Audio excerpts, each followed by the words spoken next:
आज आपण संतान प्राप्तीबद्दल बोलणार आहे। खूप जणांचे प्रश्न असतात की ताई आम्हाला संतान नाही, गेले कित्येक वर्ष झाले मी खूप काही उपाय करत आहे पण होत नाहीये, काय करायला पाहिजे? म्हणतात ना, आई होण्याचं सुख या जगामध्ये सगळ्यात वेगळं असते। मुलगी असो या मुलगा असो, पण तरी आपली संतान आहे ना।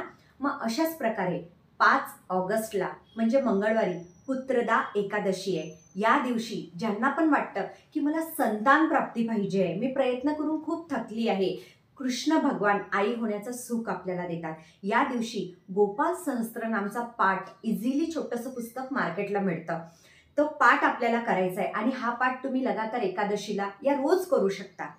सेकंड, श्रीकृष्ण भगवान बाल अवस्थेमध्ये आपल्या देवघरामध्ये असतात, त्यांना रोज मंजुळा अर्पण करा। आई होण्याचं सुख जे पाहिजे ते त्यांना प्रार्थना करा। थर्ड, तुम्ही तुमच्या मोबाईलवरती दिवसभरामध्ये आपण भरपूर बघतो आणि लॉ ऑफ अट्रॅक्शनमध्ये मोबाईल सगळ्यात जास्त काम करतं। तुम्हाला जे पाहिजे ते दिसायला हवं, तुम्ही तुमच्या मोबाईलवरती गोपाल भगवान म्हणजे श्रीकृष्ण भगवान एकदम बाल अवस्थेमध्ये आहे, माँ यशोदा त्यांच्यासोबत आहे, असा वॉलपेपर लावा। बघा काही दिवसामध्ये योग येतील, पण म्हणतात ना, जे तुमच्या प्रारब्धात आहे ते होतं, पण प्रयत्नार्थी परमेश्वर।